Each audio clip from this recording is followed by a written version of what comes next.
Definitely, cultures always affect religion everywhere. Even Jesus is called Jesus Christ, is the Son of Nazareth. Even on the cross, they said King of the Jews. It affects. The first thing about culture is that the way people think, people behave in its geographical location. The thing about culture is that most culture are moral lifestyle. Most times, even cultures are developed from scriptures, but which at some point they might now get expired or being intermingled by flesh and stuff like that.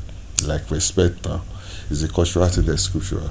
But now as it begins to go, the method of respect begins to change. Then it begins to have some levels of excesses. But that doesn't mean respect is not. The challenge we have is that we cannot allow the culture of where we live to become the dictate of the culture of where we move into. The culture of UK is different from the culture of Nigeria. And if you bring ministry to UK deploying the method of culture of Nigeria, you might on the long run become a witchcraft.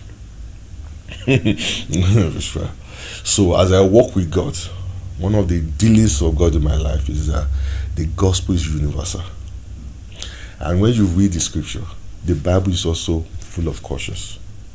Why did Jesus, somebody asked me in the church, so why did Jesus have 12 disciples and there's no woman among them? Man, if they ask you as a pastor, what would be the answer? It's a serious matter.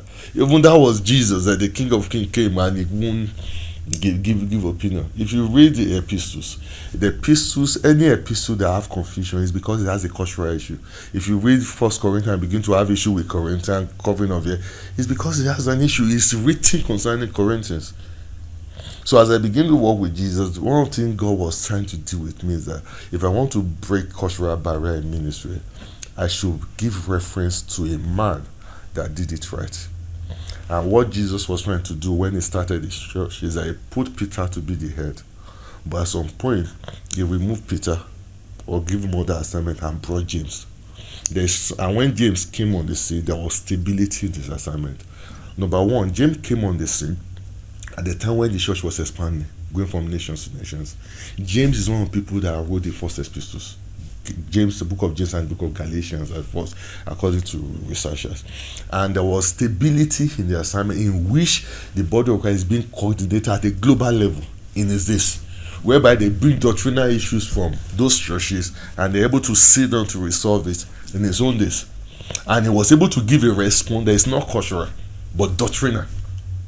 So James chapter 1, verse 1 now became the reading for me. He said, I, James, not an apostle of Christ, but a born servant of Jesus Christ.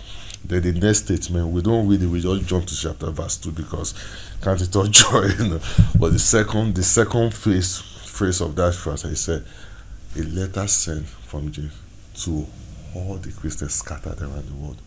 So James wrote a book, and it can be released anywhere you are globally. It can make the same influence. So as I build people, I give priority to the book of James. If you break the book of James down, you will see about 42 messages. 22 messages. There's nobody that can. You can't read the book of James and make contendings or it's wrong. This is what the interpretation means. It's so smooth and straight. Because it was written from Jerusalem to believers scattered around the world. So for me, I recommend that book as, let me say, universal gospel.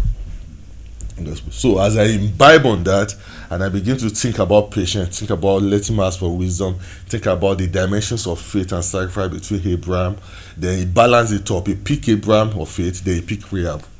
Compared to what the others do, you pick a man, you pick the woman. Then as you begin to glide through those chapters of the book of James, you begin to see that there is stability in doctrine that can affect any believer anywhere. So if I meet a fresh believer now on a global training, the book of James is one of the epistles that we may join.